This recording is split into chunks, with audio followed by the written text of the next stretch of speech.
Happy New Year's Eve, fight fans. As we usually do, we end our year with a fight in Japan. This morning, it was Kazuto Ioka against Josber Perez. Ioka wins in knockout. I want to say this is his fifth fight in a row or something like that on New Year's Eve. I'm usually looking for a New Year's Eve fight in Japan because it seems that at least back in the day when HBO was doing their thing, it always seemed like after the 11th, 12th, 13th of December, we usually don't have any fights, especially not anything televised. But I've always looked forward to these Japan cards because it gives us something to look forward to after Christmas. But before the new year start. Let me get into my pros and my cons. Let me start first with Perez. As always, I give him a pro for getting in the ring with Ioka and going to a man's hometown, his home state, to take on the fight. I always give men and women credit for that. I like the fact that he was full of action, which is actually going to end up being a con. You know, he came there to not be an opponent, which I can appreciate. He was trying to fight behind his jab. He was fighting a lot on the front foot, and he was really trying to be the aggressor.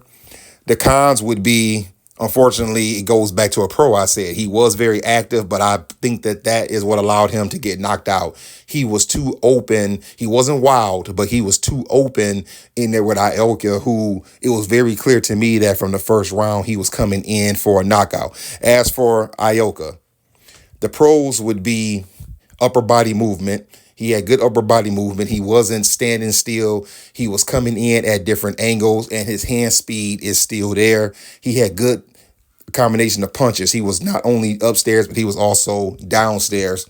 He was winging the right hand when Perez would have his guard up to connect. Let's talk about, let me get to my cons. My cons for Ioka would be, I still think that even though it was a positive thing that he was trying for the knockout, he also left himself open to a few shots because Perez did get a few shots in. I want to say it was the second or third round. Not nothing that hurt him. He kept coming forward, but he was off his defense just a little bit. Let's get into the fight.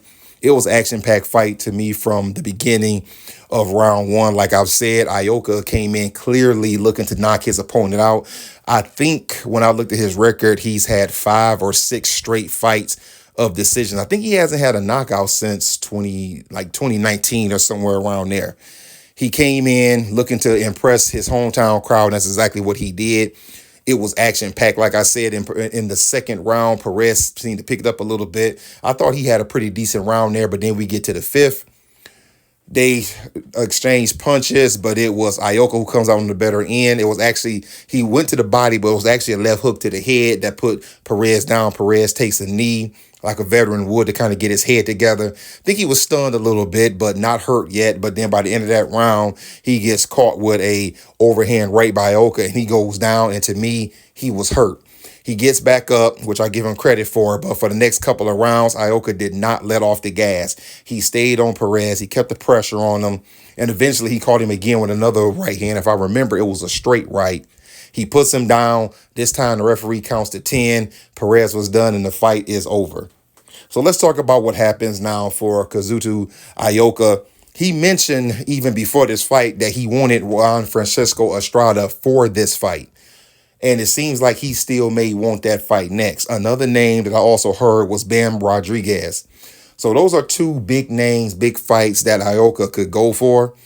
What did you think about the fight fans? Who did you pick to win? And what do you want to see Ioka do next? Do you want to see Francisco Estrada? Do you want to maybe see Rodriguez? Or do you have another fighter in mind? If you haven't already, like, comment, subscribe, hit the notification bell so we can keep talking boxing. It was a good end to 2023, and let's hope that 2024 is another good year of boxing. That's all I got. Happy New Year. Holla at y'all later.